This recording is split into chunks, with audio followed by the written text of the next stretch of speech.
Breaking news చూస్తున్నాం మనం. విశాఖ జిల్లా పరవాడలో వరుస ప్రమాదాలతో కార్మికులు ఉక్కిరిబిక్కిరవుతున్నారు.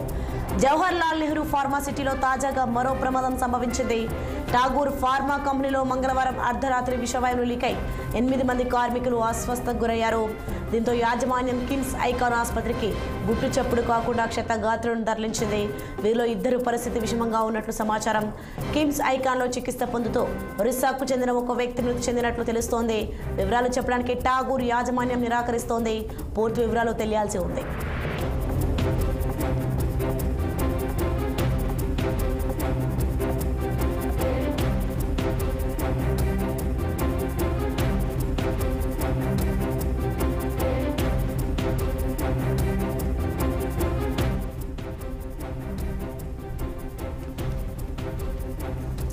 విశాఖ జిల్లా పరవాడలో వరుస ప్రమాదాలతో కార్మికులు ఉక్కిరిబిక్కిరవుతున్నారు.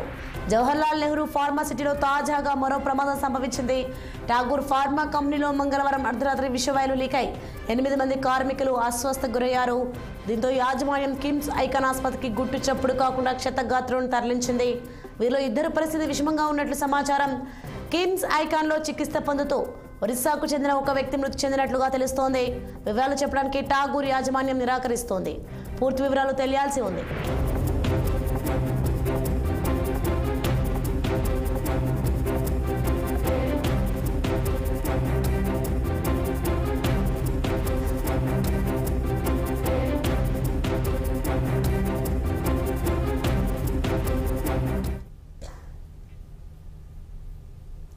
యాదాద్రి భువనగిరి జిల్లా సంస్థాన్ నారాయణపూర్ మండలం